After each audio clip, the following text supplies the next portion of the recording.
session is not just cricket. Pradeep magazine and Kirti Azad in conversation.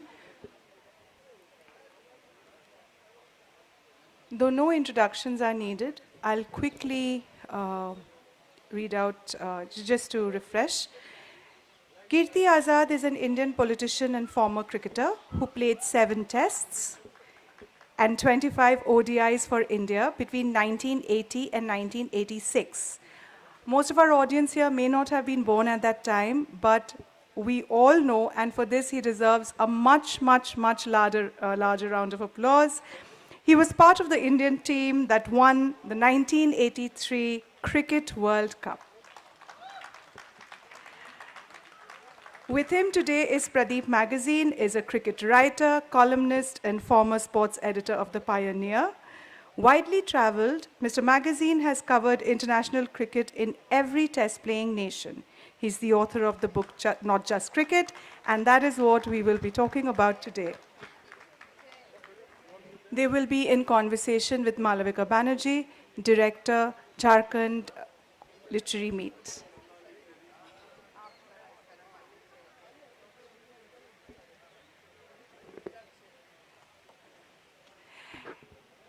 If they were not here on stage when that applause happened, I think they deserve another much larger round of applause.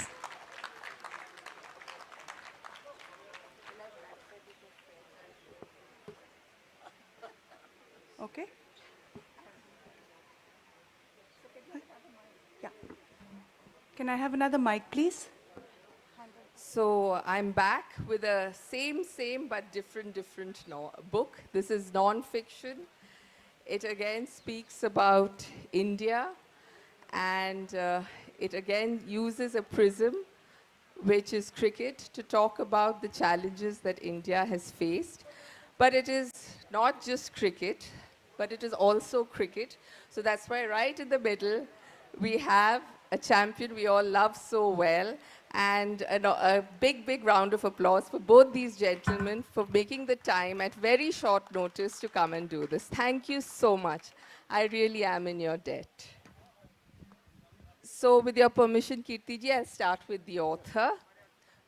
So you've written a book, Not Quite Cricket, which was a book which had a strident tone and was about a big issue that was facing cricket at the time. This one, as I wrote to you, is a little more mellow, it's a little more empathetic, and it has a view of trying to find out why things sometimes happen on a cricket field, in a boardroom, and indeed across the perception of cricket that we have as a country, which is such a big part of our collective mindset. So what were the triggers for this book? First of all, thanks for inviting me. I feel honored sitting next to Kirti, who is a champion. Actually, it's also giving me a bit of a rush. Well, I think my first book, which was about match fixing, came in 2099, my own experiences with what I had seen, though the story was thought to be gossip rumor. It hadn't like sunk in with people that yes, it happens. It did a couple of years later. I was young, I was angry. So that's why the tone was strident. This book comes, I think, 20 years later, when I'm much older, maybe wiser. Now I know that every human being, let me go back to Kunal Basu's session because I was listening to it keenly, and what he was talking about the middle ground. I think this book is Absolute. that middle ground because it has cricket, my experiences of international cricket, of big stars, and also since I belong to Kashmir, it's a difficult, complex area, conflict zone. I was born there. I keep on going back to that place. I lived a lot of period of my professional life in Punjab, even my earlier younger days. The period of terrorism, which I deal with it, Mandal. So I combine cricket with these social, political issues and try to look at it through eyewitness accounts of what was happening in the country at that those periods, and what was happening to me, not me as Pradeep magazine, but as an individual like most of us who were living at that period. How was it transforming us, changing us, and why was it happening? The questions I raise in the book are, are about situations which are not in our control. Like if I was born in Kashmir, it's not in my hands. What was happening there was not in my hands. These are causes and conditions we have to realize that every human being, the way he reacts, he or she reacts, is because of the situations they are placed in, and every human being reacts differently. I try to find an empathetic, maybe even compassionate, as you said, ground to look at those situations without anger or without rancor. Beautiful. So while you were writing furiously from Chandigarh and then later from Delhi and all over the world actually, Kirti, if I may call you Kirti, or should I Please refer call to me. your political avatar and call you Kirti Ji? No, not at all. Please go. I'm a Okay. sportsman at heart and a politician by choice. So, And I'm a sportsman at in my dreams, maybe. So Kirti, so you traverse the same journey as a cricketer. So you were seeing it from a different perspective from what Pradeep has shown so beautifully and eloquently in his book. And what was your journey? What are the changes you've seen from the time you were, say, a university cricketer to what you see now where young cricketers are getting great money at the IPL? So this journey of Indian cricket, I mean, it's a long answer, I know, but what are the key differences you see in that time? well, cricket is exactly the same. Rules have changed. Playing conditions have changed. Equipment has gotten better. When we played, the wickets were not covered. Nowadays, you have wickets which are covered completely. So, when it used to rain, the pitch would get wet, and whenever it was playable, it wasn't absolutely dry, but it was a drying wicket or a wet wicket, you had to play. So there was a lot of skill that came into play. I'm not saying that it's not skillful game at the moment. It was skill then, it's skill now. But conditions over the years have changed. At that time, we didn't have helmets. Yes. So we knew how to, it was an instinct to survive, survival instinct. So you know how to duck and how to sway away and not let the ball hit your head.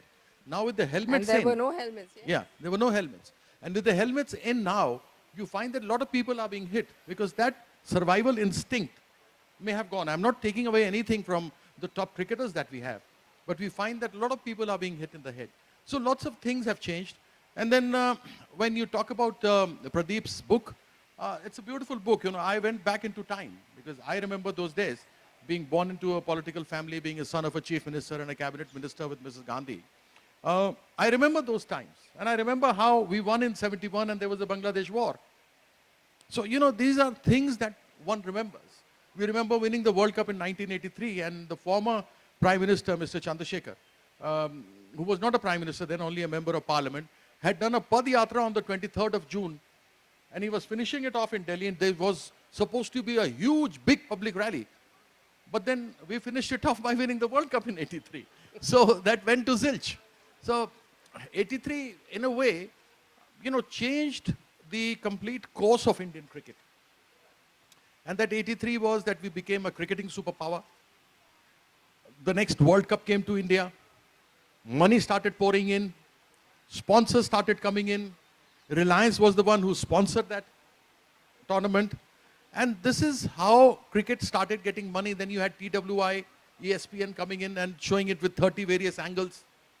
I mean, in our World Cup, I remember that we don't remember seeing it because BBC had 2 or 3 cameras. And we don't remember, but a film came out, 83, just now. And that 83, we narrated the entire story to Kabir Khan, who was the director. और हमने उसको बताया और उसने बना करके हमको दिखा दिया कि हम लोगों ने कैसे वर्ल्ड कप जीता था. So, you have spoken about a few World Cups at length, particularly 83 and then 96. Would you say in many ways the 1996 World Cup or that period really saw the change of how cricketers were viewed in this country with the advent of, you know, satellite television, better telecast, more money. Would you say that was actually a bigger watershed moment? I'm not talking about the result, nothing compares to that, but you know, the ecosystem of cricket. Well, yes, in many ways it was. As I write in the book, I traced the journey of money making also. Masala matches, cricketers wearing their own logos, top cricketers. Those days they were called Masala benefit games, but top cricketers, 4, 5 would Bharat get. Reddy. Yeah, Bharat Reddy used to organize that. It was nice of him to talk to me at length about how those matches were arranged. But these were creating divisions among cricketers because the rest of the guys would get, say, 5 or 10,000 rupees. Top 3 or 4 would get 50,000 or a lakh to play those matches. So I traced that journey, the board fight, and then the television liberalization. Television happens, private television happens, broadcasting rights are sold for more and more money. 96 is the first time India sells the television rights. In fact, it happens two years before 96, in 1994, the Hero Cup, which Jagmohan Dalmia arranges in Kolkata, or the centenary of, I think, CAB. So with all the money coming, 96 becomes a watershed moment because suddenly cricketers and multinational companies and television combine together to make cricket into a mass product. So you're right in that, and I think I travel that journey through my own eyes and what I see. Uh, like 96 World Cup, cricketers start writing more and more for papers. They get advertising logos for their write-ups. They start earning. I have a full-length description of how Kapil started writing for Indian Express and how sponsors lined up to promote him and basically promote themselves. So yes, 96 was a big watershed moment in Indian cricket because of the money, and it changed contours of the game. Uh, which today we might look at 96 and think that it is primitive, but it was actually something which laid the foundation of, good or bad, what we are today. Would you agree with that, that, you know, the latter half of the last century, the last few years, really saw this whole advent of money into cricket? Well, money was to come in eventually, because once we won 83 and you had Reliance coming in and putting in money, and then you have TWI, ESPN coming in 93, 94, and I was engaged as a commentator for that. New Zealand trip was there, and I was engaged as a thing. And then Mr. Dalmia, I have great respect for him. He had this lovely vision of saying, why not to earn money for the board and for the cricketers? And hence he did all that. He sold television rights, and there were terrestrial rights with Doordarshan. Terrestrial rights or something were there with Doordarshan, and ESPN were given. And then after that, the money started pouring in. Yes, people started writing. There used to be in our contract, whenever we traveled, that you cannot write or cannot speak to the press without the permission of the manager. And you cannot write about the tour after the tour. But then that started happening a lot. These masala matches were being played, there's no doubt, because the kind of money that we got. He's mentioned in his book that when Tiger Patauti took the team to England in 67, they got £1 a day. And we bettered it in 1983, we got 15 pounds a day. And you had to have your meals, you had to get your clothes laundered, you had to travel Yes, and everything. we saw that in the movie, The Laundry. Yeah. So, all that we had to do with just 15 pounds. Now, with money coming in, so it was good for the players.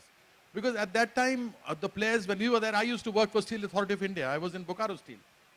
But I was stationed in Delhi. And many others were working either with State Bank, various banks, or Nirlons, or other companies. And that is what our earning was.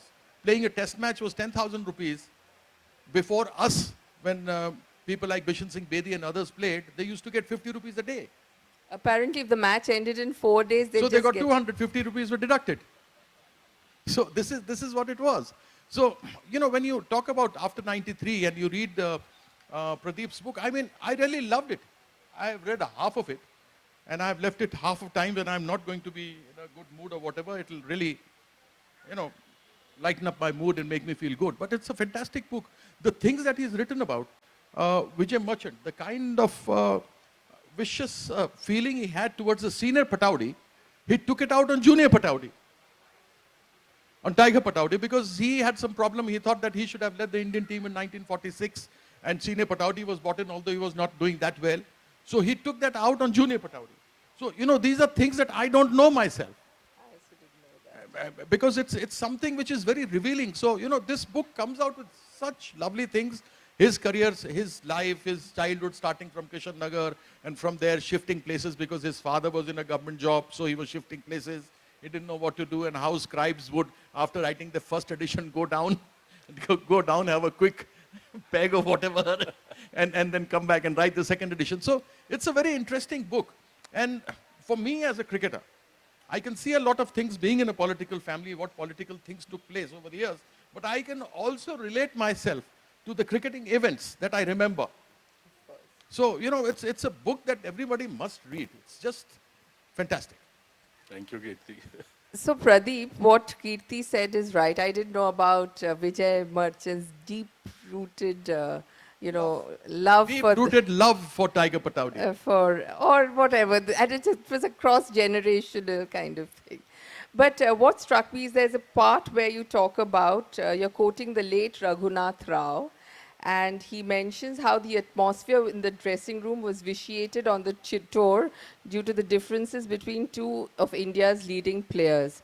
Yet one of the magazine's later issues carried a letter jointly written by X and Y that rubbished the rift story and blamed the writer for presenting unfounded information and playing with the truth. I've said X and Y not because you've not mentioned the writers, but the thing is, this is cyclical. So here it's Kapil and Gavaskar.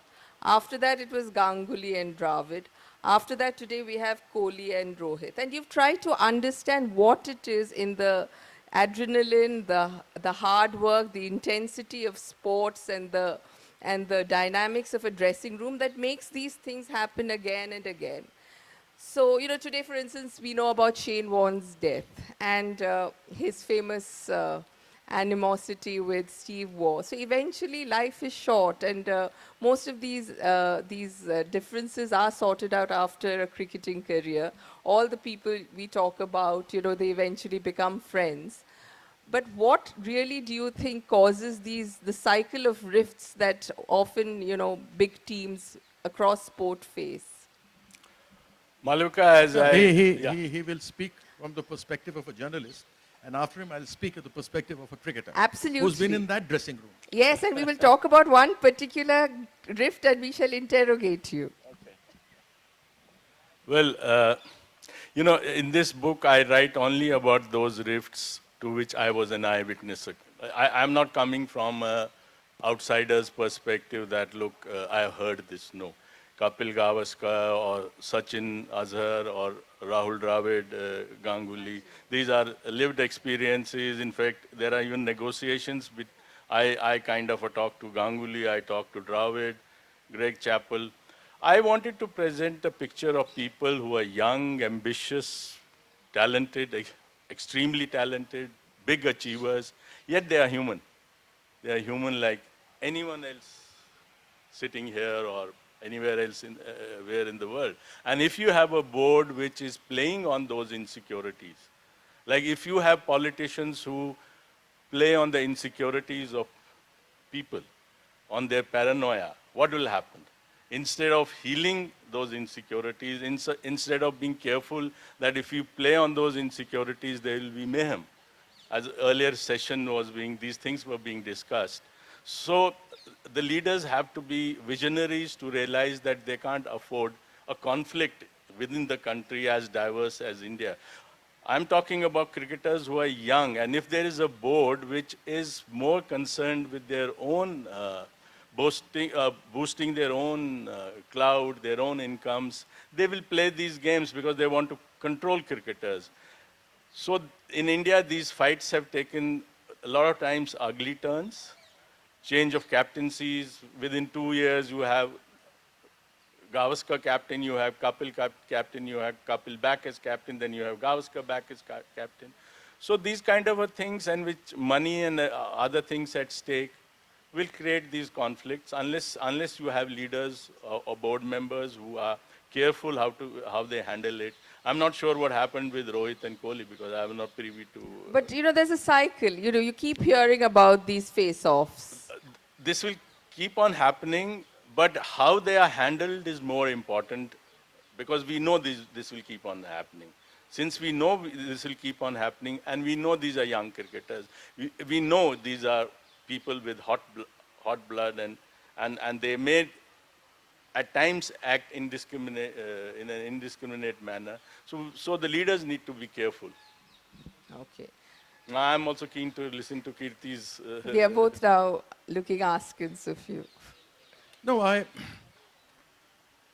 must tell you, all the cricketers that we have named and the supposedly rivalries or problems that they've had, I must tell you that each one of them, former, current, have had the greatest regard for the other.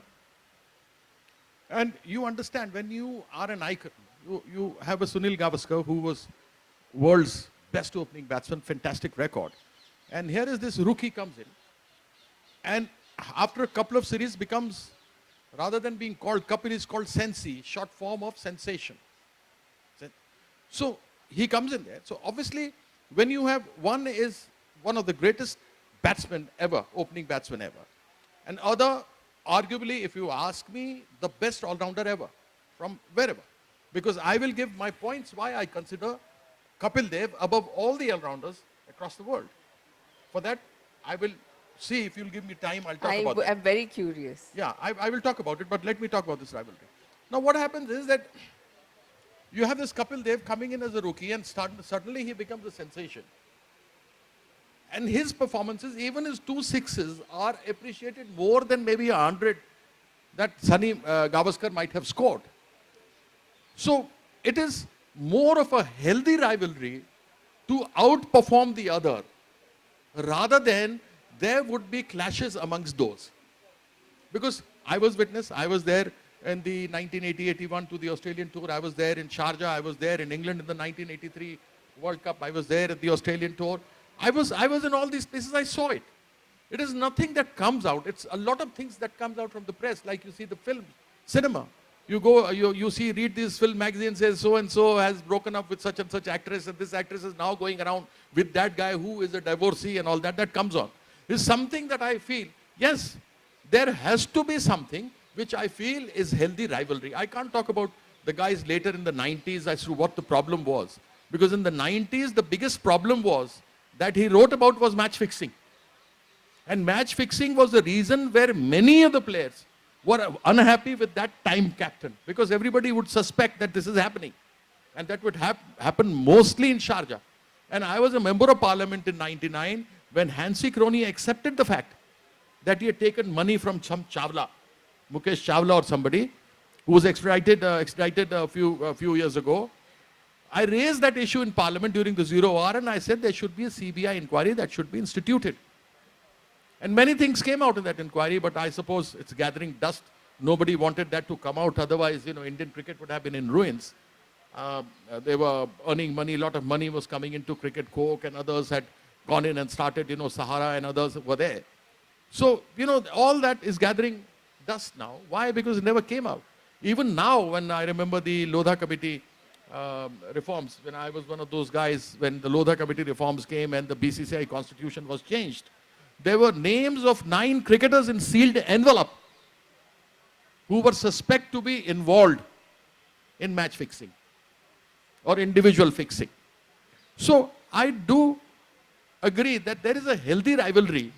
At times what happens is that maybe I have rivalry with him, and I sit with you and talk to you and say, well, Pradeep is doing this, he shouldn't be doing this, and this is this and all that kind of stuff.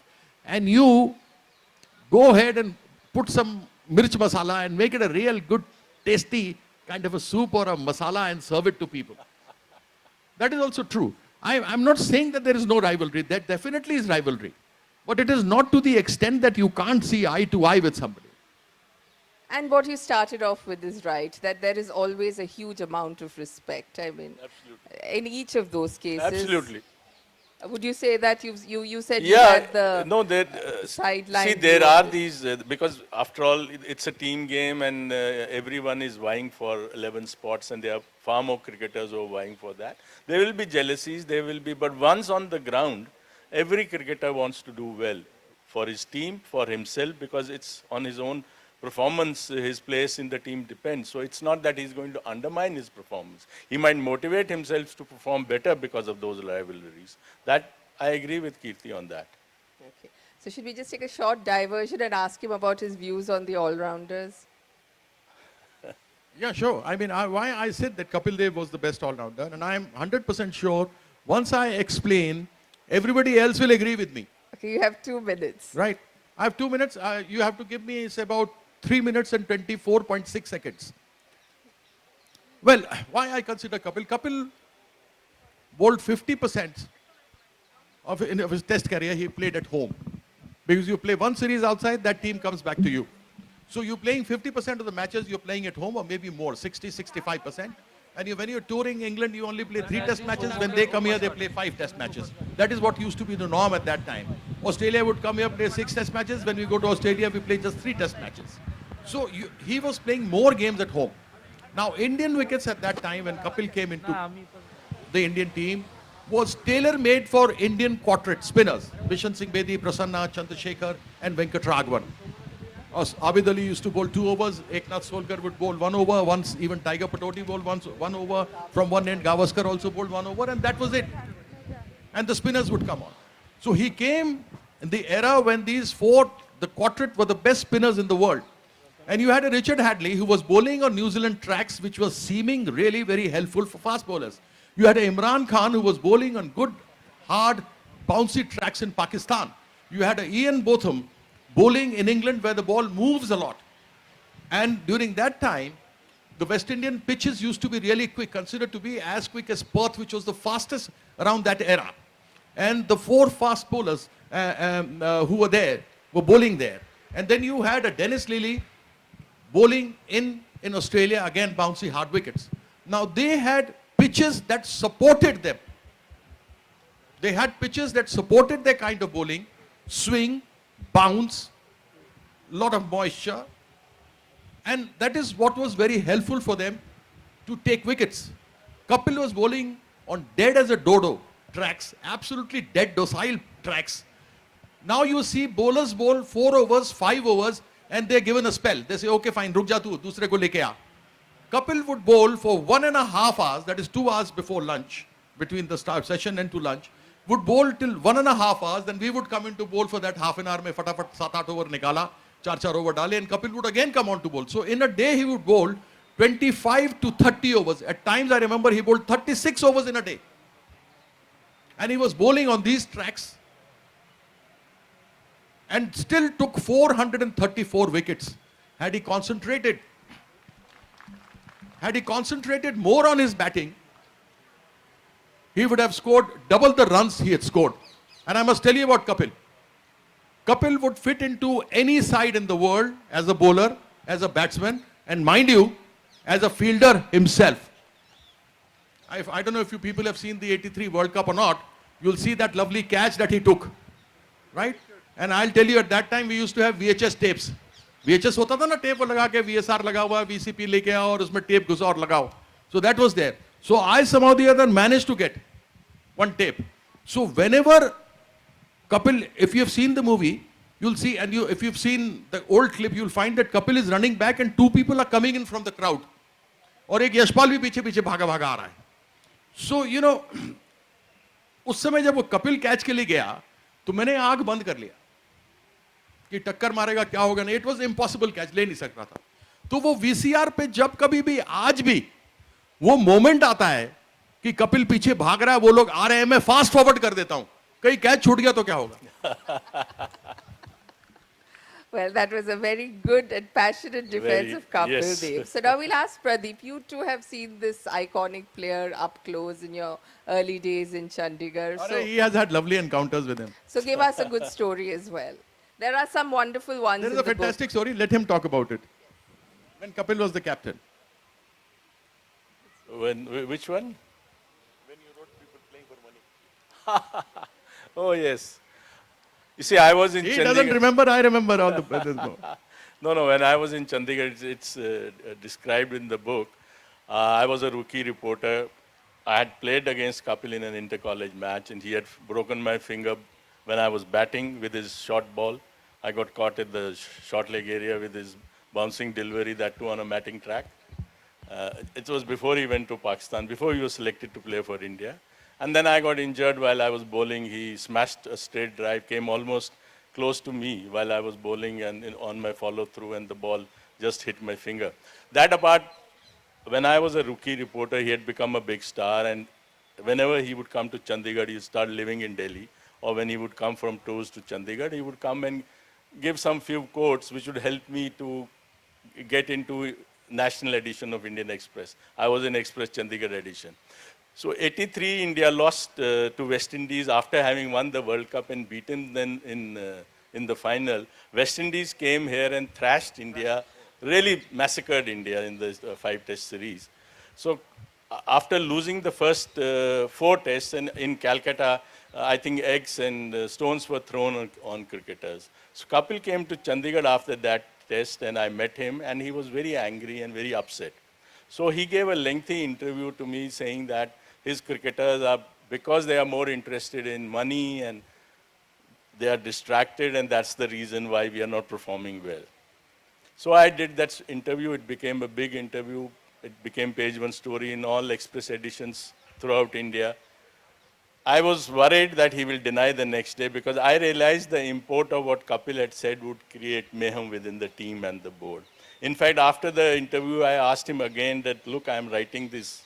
So you have to think before you say yes to it. He said, nahi, likh de, kya hota hai, dekh lenge. So next day, when he read he got a lot of phone calls from outside Chandigarh because it had appeared across India. He got worried, and I met him, and he said, "Ki yaar, tune paisa nahi likhna chahiye tha. You should have written things." I said, "But you told me this." 1 week later, I see in the ticker. Those days there were no computers. The news used to come on those teleprinters. So the ticker said Kapil Dev denies having said all these things.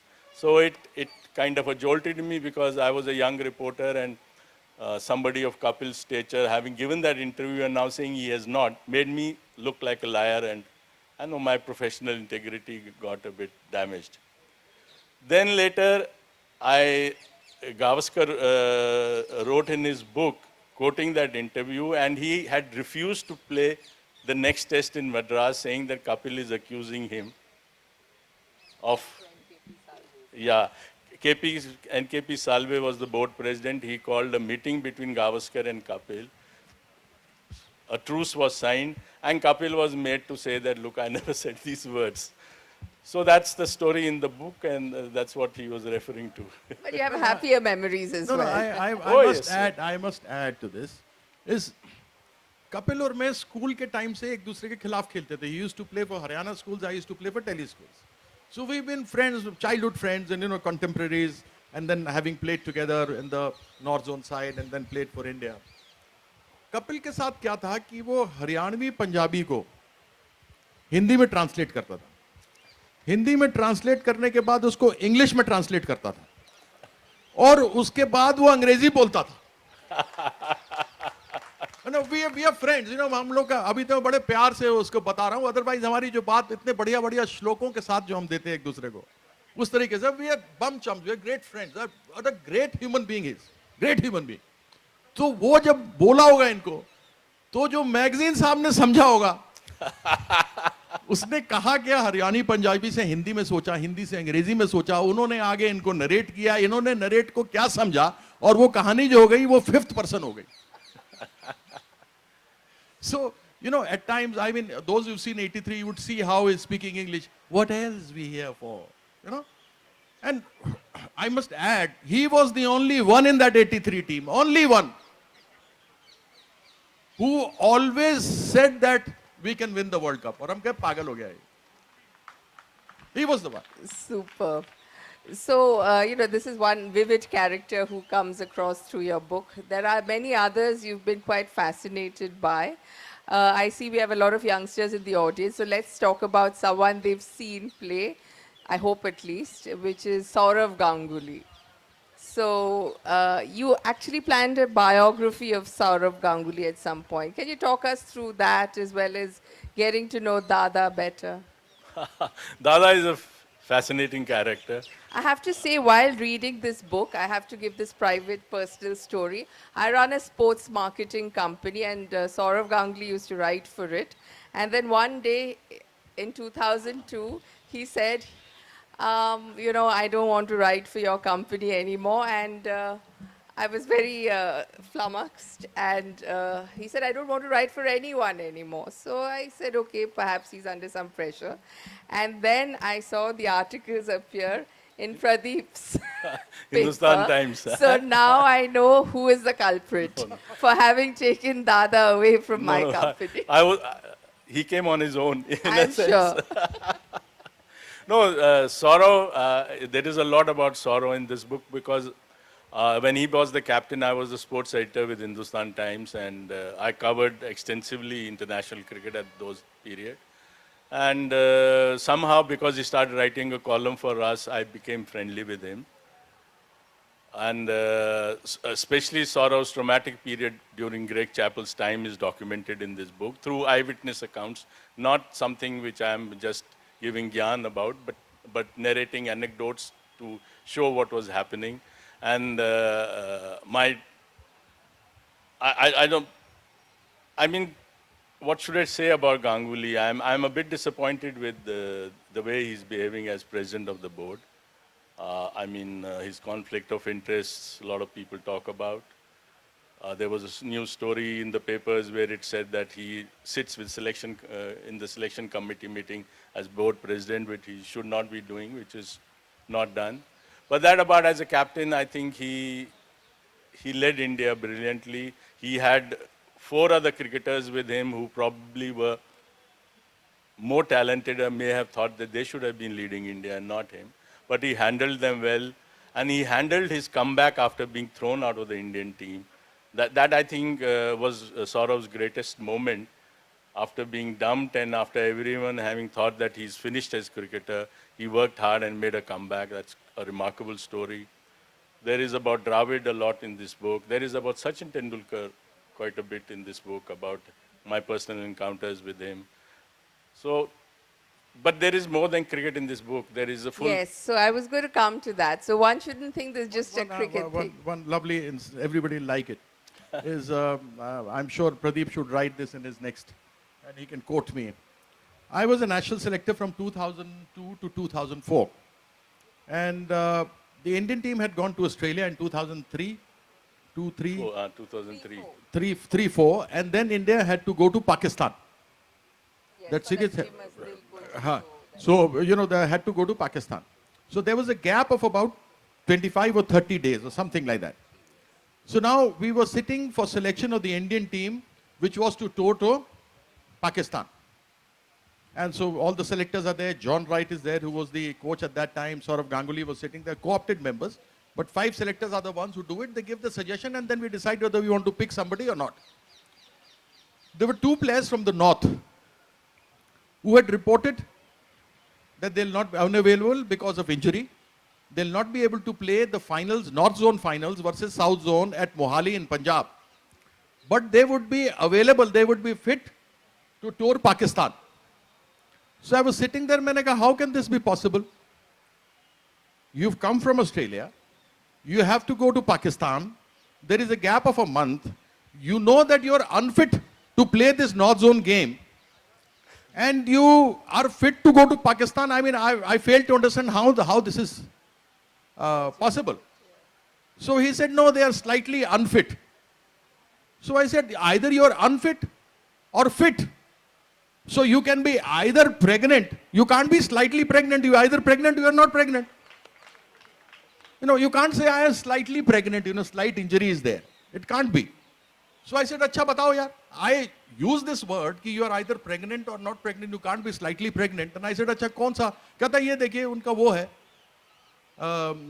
Certificate doctor का. मैंने doctor का certificate देखा. And I read and I as I read it and they said, हाँ ये तो लिखा हुआ है. And as I was taking it away, my eye went into the speciality. It said gynecologist. And I took off. I said, यार दादा तुम ऐसे बैठ करके करते हो यार ये तो गलत बात है. Right, Mr. John, right? I say something, you say yes, you are right. When this man says something, you say yes, you are also right. Or who's wrong if everybody is right? Just because you are Mr. Right. Anyways, went to Mr. Jagmohan Dalmia. God bless his soul. He understood my point and he said, okay, they have to participate. Let them be there in the Indian team, but they will have to participate and they will have to perform. It's not that you bowl 2 or 3 overs or go away. So that bowler bowled about 25, 30 overs in that match, and the other player who was a batsman got 100 in both innings. So they got a good practice, and I saw to it that the gynecologist certificate, that gynecologist was absolutely barred and rejected from the board. Although anyways, you didn't need a gynecologist. Well, that's fantastic. So speaking about, that period between, you've written about, from the Operation Blue Star when you were in Punjab, in Chandigarh, and right up to Babri Masjid. So, while cricket is happening, you've often wondered how matches were going on when India is in a churn. And personally, reading that gave me a lot of hope, because we often think these are bad times, there's a pandemic, there is unrest here and there. You hear little stories which our current media really, magnifies incredibly. But cricket keeps going on. So do you think in many ways cricket is a metaphor for normal life in India as you've seen it over, 4 decades, 4.5 decades? Well, you can say that. As I write in the book, during the peak of Punjab terrorism, we used to travel in buses, literally frightened and scared that we might be killed in the buses. Cricketers were traveling. I mean, I never saw a cricket match being disrupted because of the conflict, because of killings. I saw cricketers playing with each other in absolute calm in Punjab. There was no problem between Sikh cricketers and Hindu cricketers. There was Mandal, which was in fact, that period of social unrest in India was, in fact, much bigger than what we think is what is happening in India today. And we came out of that, which was quite remarkable. And I kind of made the effort in the book to trace my own understanding of India through those events. Because as people who were asking earlier questions about human behavior, human nature, because of our own causes and conditions, I wasn't aware till Mandal happened that our caste divisions are so severe. I, as a young, growing up in India, it's embarrassing to realize that we were never taught in the schools and colleges what real India is like. And you see the kind of protests the upper classes held against Mandal. I belong to the same class, the upper caste, so upper class. So I could see the anger of their anger, thinking that they are being deprived of seats. I could see the anguish among the lower classes of why this anger against us. So I tried to connect cricket, these social unrests in the book. Whether I've succeeded or not, I don't know, but I have. And I have also tried to trace later part Pakistan, my 3 visits to Pakistan, 97, 2004 and 2006, what the society there was like, what I saw was there like, and So what can they you talk think. us, I was coming to that, your experience, because many people would like to know about, we hear about how welcome everyone was. I had the opportunity to go in 2004 and it was magnificent. So what were your feelings? See, I had this fortunate opportunity to travel across a bit of time gap. I was in 97 there when the 2 Indian states were neither in great conflict. They were trying to, Gujral was the prime minister in India, and they wanted to set up some kind of a message that there should be peace. India went to Pakistan to play 3 one-day internationals. I traveled there. I saw a society which was welcoming, but which was muted. The welcome was very muted. It was a period where they were not sure how to react to Indians, but we were very welcome. 2004 was a watershed because both the governments had pitched in so much of effort, like it was a friendship tour.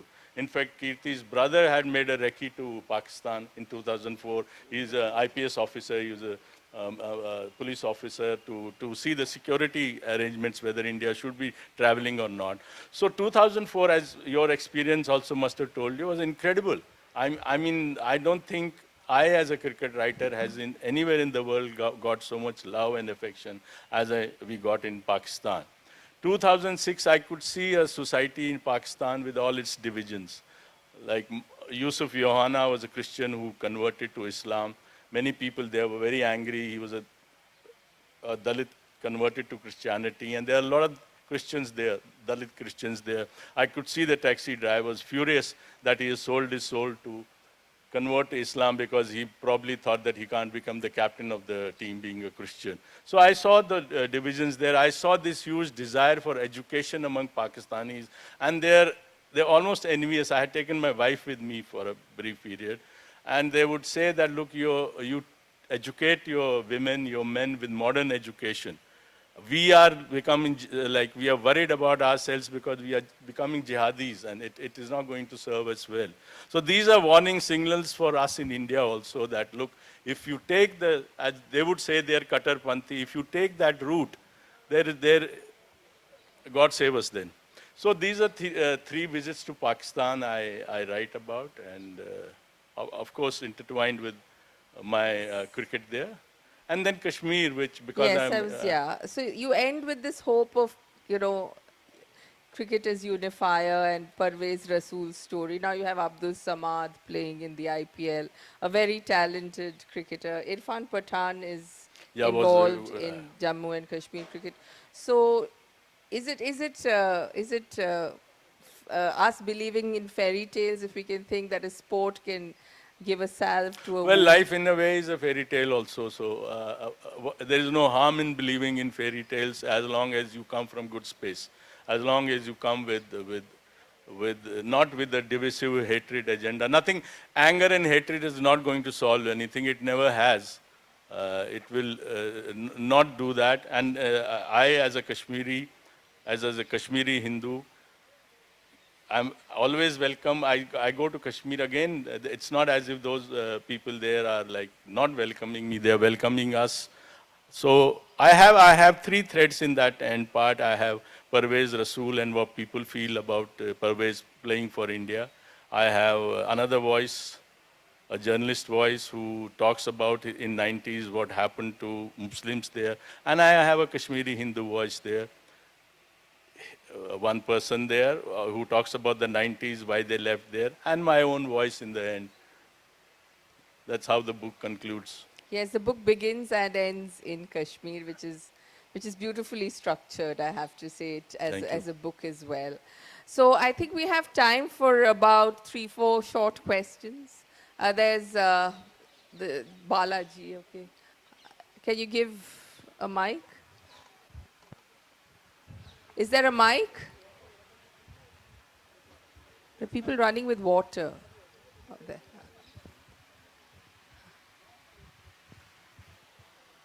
Hello. Me?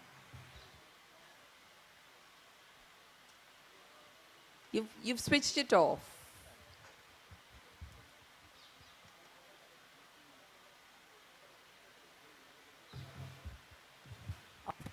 Test match. And before the Madras test, the cruise that you always house. Can't hear me? Yes, I can yeah, hear you. The okay. truce in NKP The truce. Now, in Runs and Ruins, in his book, Gavaskar has denied any such truce. He said we were just called to NKP Salve's house. We had lunch. We sat in the lawn. And that's it. So, there a version to the whole thing. So he's talking because, about the NKP Salve yeah, lunch. the NKP Salve. And is there He more didn't than- talk about any truce or anything like that. He said we just had lunch and that's it. Look, Gavaskar in his Runs and Ruins or Idols, Runs one of the and two books, Ruins. Runs and Ruins. which I quote extensively from his book, he says that they had lunch, Salve called them, and Kapil there denied having said all those things which were attributed to him in the interview Kapil gave to me.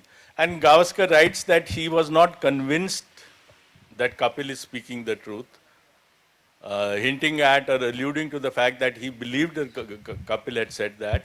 And he writes that he came back to Bombay and he was still wondering should he be playing the Madras test or not. And then his father convinced him that, look, you go, and his uncle, Madhav Mantri, who also played for India, convinced him that he should go and play. So I come from the space of knowing that Kapil's interview was with me, and then I quote Gavaskar through his book that what was his point of view. Whether a truce was signed or not, I mean, I don't know, but I know what Gavaskar wrote in his book about that interview. It wasn't a Ukraine-Russia war, huh? The takeaway I had was NKP Salve's wife is an excellent cook. Well, that's what it's there in the book. That's what Gavaskar says. Huh? Well, another gentleman in another green shirt, yes. Good afternoon, sir. I have a question for Kirti, sir. Kirti, sir, if you could tell something about Bhagwat, sir, because we have read very little about him, but just heard of him, of his brief spell as the CM, but we haven't. So if you could throw some light on it, please, sir. This is regarding his book. I'll just say two lines. I'll say he was a complete teetotaler, a stickler for discipline. And I got indisciplined, it was because of him. Because he was very strict. Dead honest, a freedom fighter. He went to jail 6 times, 150 lashes on his back, a bullet passed through his leg, and he fought for the independence. So that's all I can say. I take a lot of pride in my father. I mean, he was a dead honest, straightforward, youngest member of first Indian Parliament in 1952 also. Sir, is it true that he was lying on No, a... I'm sorry, we have only time for one more question Hello. and it should be on the book. I have one question for Kirti sir. आप 1983 का world cup जीत कैसे गए? Team में ऐसी क्या अंदरूनी भावना थी कि एक जो टीम जीतने की नहीं मानी जा रही थी, आप जीत गए? और दूसरा प्रश्न ये कि जब 183 पे ऑल आउट हो गए थे, तो कपिल ने क्या कहा कि सब आप लोगों ने इतना अच्छा प्रदर्शन किया और जीत गए? हम I जीत suggest कैसे? you answer the second question and let him take the first one. What is the second question? What did Kapil say at the 180? Well, we 183. Actually क्या था, हमारा जब टॉस हुआ, जनरली वनडे क्रिकेट में ऐसा होता है कि आप बैट्समैन के लिए बनाते हैं, बट वो बिल्कुल ही ग्रीन टॉप था और वेस्ट इंडीज के 4 टीयरिंग फास्ट बॉलर्स थे, उनका नाम हम याद नहीं रखना चाहते. नाम से जिंदगी डर में जाते कोई हैं। बैट्समैन नहीं याद दिलाएं। रखना चाहता है. वो शायद कोई एक होल्डिंग था, एक रॉबर्ट्स था, एक वो गिद्ध था इतना लंबा 7 फुट का गार्नर, और एक Michael holding. They were absolutely brilliant. Malcolm Marshall, how can I forget him? Yeah. ये 4 थे, उन्होंने हमारी धज्जियां उड़ा दी. 183 पे चले गए और हम लोग बड़ी मुश्किल से पहुंचे थे. तो कपिल बैठा था, उसने कहा साहब हमने 183 बनाए हैं, उनको बनाने हैं, एक एक रन पे उनकी हालत खराब कर दो. You know? So that is what it was. मुझे जब कॉल आया था सुबह ना, मैं इंग्लैंड में, मैं लैंकाशायर में काउंटी क्रिकेट खेल रहा था, तो मुझे कॉल आया कपिल का, हाँ भाई कीर्ति तेरा नाम आ गया वर्ल्ड कप टीम में. तो मैंने मजाक में कहा थैंक यू वेरी मच यार, 1 महीने का फ्री पेड हॉलीडे मिल गया इंग्लैंड में. Hello. Yes, sir. Hello Jairam. Acha, so Sir, if you can- Pradeep, what is your thoughts? This has to be the last question because My question is last. Hello, madam. Where Here, are here, you? here, here. Hello. Here only. Sir, last question, sir. My question. Sir, Acha, yes. sir, Acha. Sir. So first time I say Kirti Azad Sahab face to face. So it's a great experience and very heartening also, and he's hale and hearty. So when he started playing, and he was a hard hitter and also he was a spinner, and we always expected that Kirti what's Azad your he would hit. question, sir? Just, you see, okay, my question is, can we have an IPL team from Bihar and Jharkhand also? Very good question. I would love to see a IPL team Bihar and Jharkhand.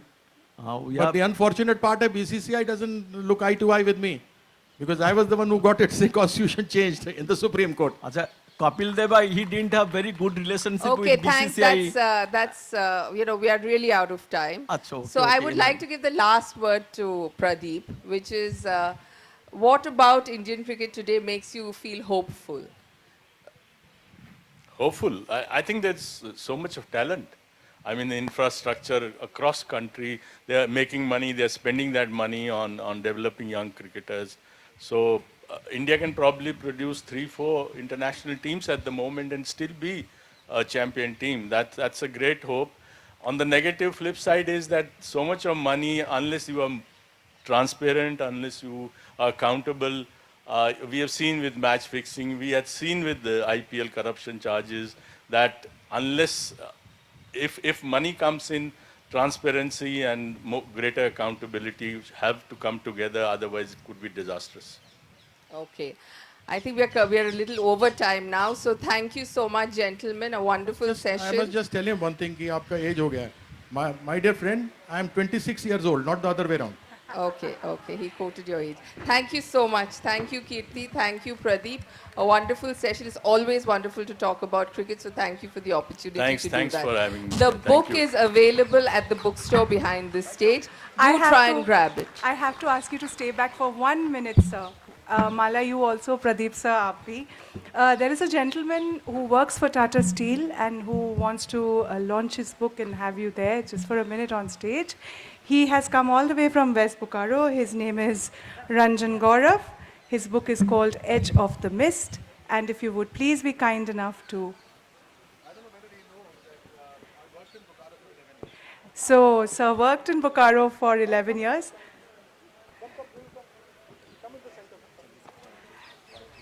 Ranjan Gaurav ji is part of the Tata Steel family.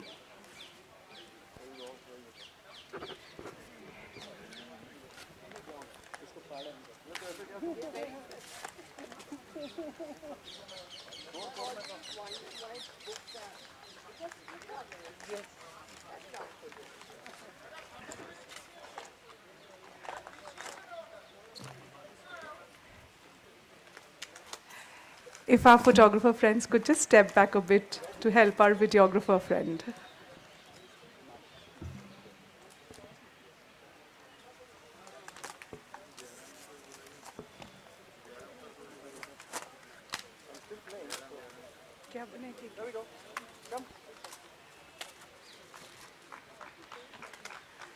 There, one book is out. All books are out. Ranjan जी आप सामने देखिए photo ले लेते हैं launch कर लेते हैं book thank you so much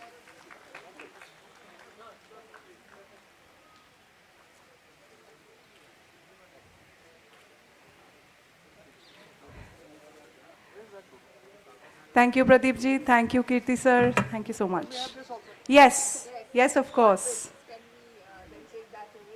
या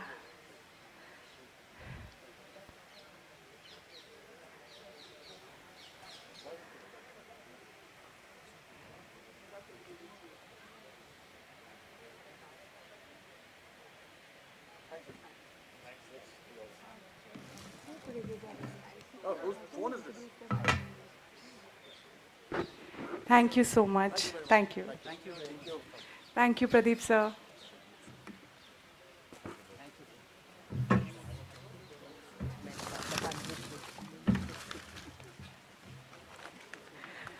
And after that, and if you can have a round of applause for our delegates who just left the stage.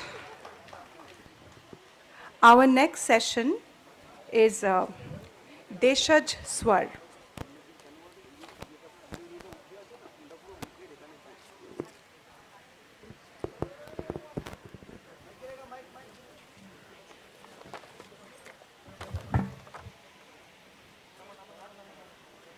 In this session, we are going to have Anuj Lugun, Chandramohan Kisku, Swapna Sanchita, Brishya Soreng, and Mungeshwar Swahu reading their poems in their own language.